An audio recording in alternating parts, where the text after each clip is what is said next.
Hello, hello, hello, hello, hello to everybody tuning in, watching, listening, wherever you are.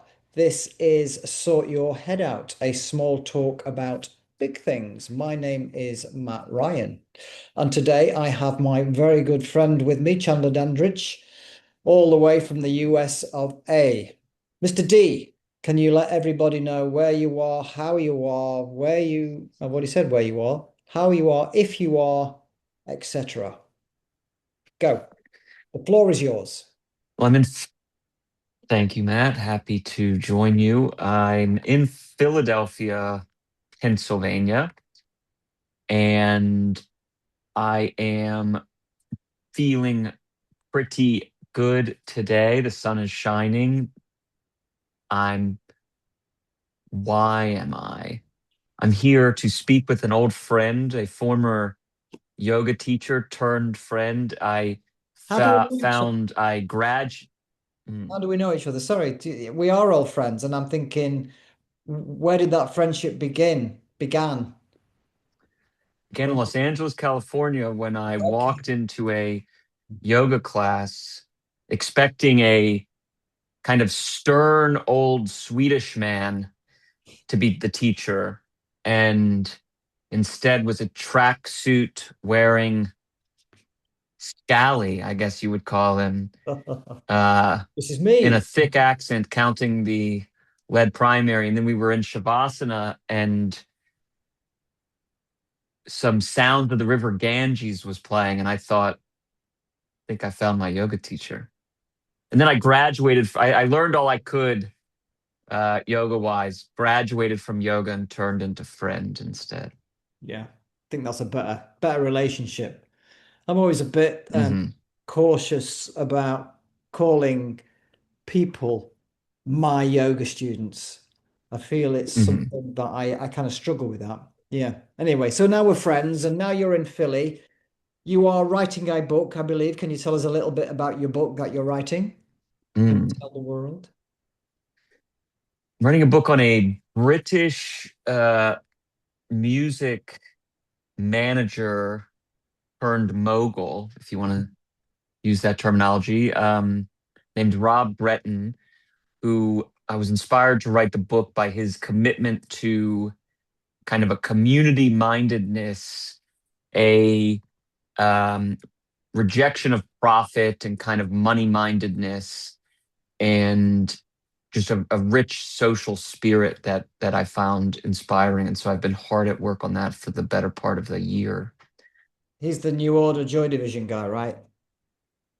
The New Order, Joy Division, Factory Records, Hacienda. Yeah, etc., etc. Manchester City It's support. been Man City supporter.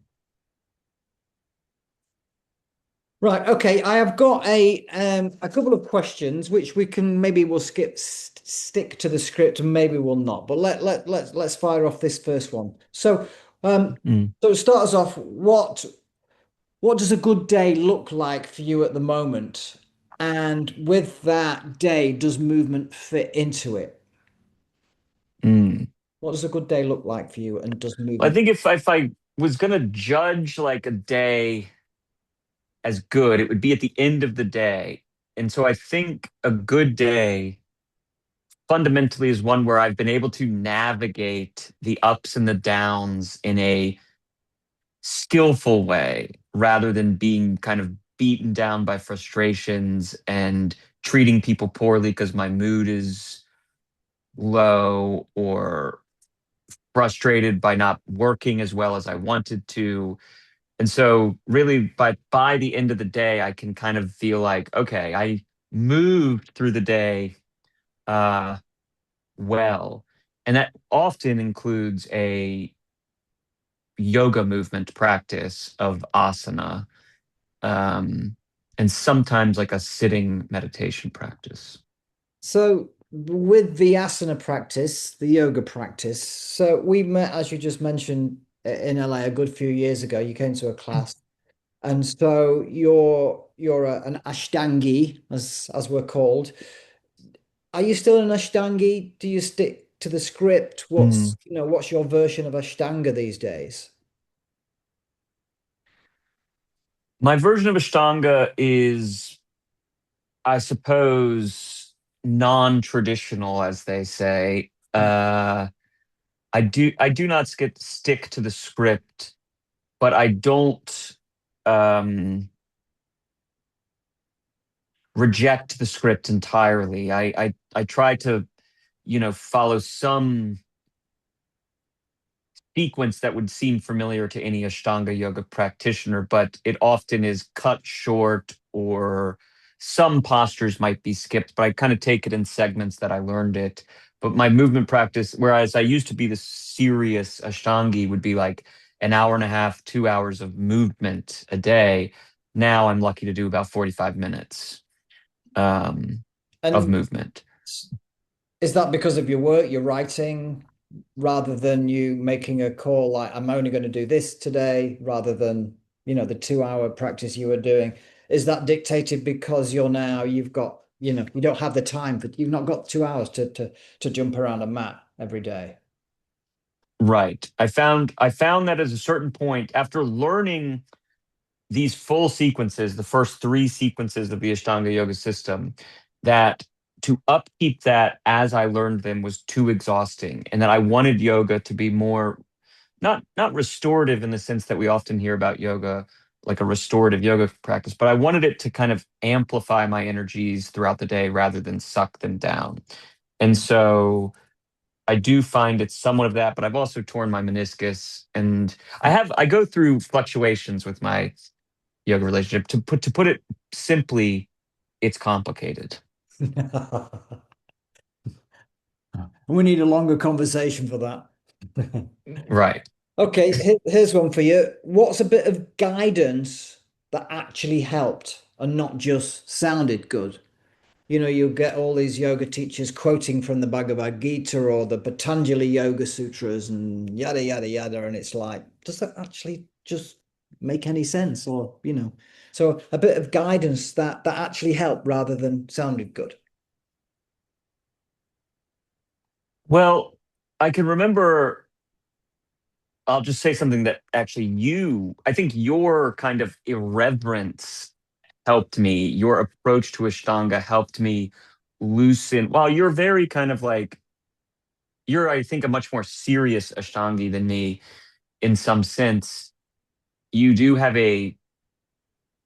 you're not too attached to the system. But I remember I told you about a teacher I had in Los Angeles who told me that they the their primary reason for teaching was to prepare me to go to Mysore, to the Mecca, to study with the guru. And I remember telling you that, and you just kind of laughed and you were like, I mean, fuck that, basically. And I think that for me, I was like, yeah, I mean that's not what I want out of a teacher. Like I don't want to be groomed to go into the temple, so to speak. I want to find my own way, and I think you have an idiosyncratic way of teaching, which I responded to. And so to tailor the practice to the individual is something that a lot of Ashtanga teachers talk about, but I think that you have or many teachers beyond just you, but that I've had, I respond to that. Sure, sure. Um, Yeah. mhm. Well, what's the quote? When the student is ready, the teacher will appear, or something. Mm, Something like mm. that. Okay. What would you tell your younger self to worry less about? What would you tell your younger self to worry less about? Well, I think in a similar vein, to worry less about what people think of me Hmm. was a primary concern of mine growing up, but also initially in yoga. I mean, you go into these rooms, and I wanted to, if even if my knee hurt, it was like, well, this is what the teacher's doing. I'm scared that if I tell him I want to skip this posture, that I'll be a bad student. I'll care what they think of me. And so I think I've learned to put less weight into others' thoughts about me. And in that sense, my younger self could have probably done with some of that to avoid some. self-soothing through substance use and uh, poor decision making. I think some of these can only come to you, these kind of this kind of point of view, this sensibility can only come to you when you're at the right age to Mm, kind of, to take that on board. Well, for me personally, it's just an age. It's an age thing, really. mhm, And similar to what you just been saying, I guess I was similar to that. Within the yoga context, and kind of right, I need to do it like this. And then as I've got older, I'm like, yeah, that mm. you just said.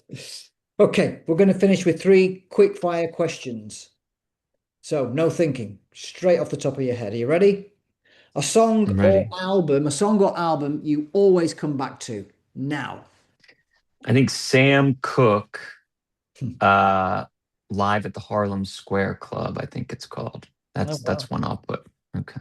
Okay. That was just the first thing that came to mind. Beautiful. Okay, a place where you feel most at ease. Any ocean, in any ocean or body of water, Amen to that. Yes. Yeah, I love hot that. tub or ocean. Oh, really? Oh Yeah, yeah. I'm not a hot tub bath kind of guy. I used to be, but not so Mm. much anymore. Okay, last one. You ready? One thing you'd keep if you had to live a little lighter. One thing you'd keep if you had to live a little lighter. Any musical instrument. I find movement, like movement, music, the playing, the strumming of a guitar, the pounding on a piano, which I tend to do, to be a great, relieving tool. So I think I would keep some type of instrument, Maybe a guitar, easier to carry than a a piano. guitar. Indeed, Okay. indeed. Right. That's it pretty much. So thank you to everybody for listening. Thank you to Mr. Chandler Dandridge. Go and buy his book. When's it out? Do you know when the book is going to be coming out? Next year, Next year. summer, fall 2027. I guess there'll be lots of noise in the press and music press, and hopefully, One would hope. One would hope. no. Perhaps you'll Well, come one back would and not hope, rather. One would not hope. We're kind of the, yeah, perhaps you'll come back on and we can do another one of these post-release and you absolutely. can tell me about the experience of the whole thing. Absolutely. Okay, this has been Sort Your Head Out, a small talk about big things. If you enjoyed this, please share it with everybody. Okay, over and out. Thank you very much. Thank Tra. you. Tra.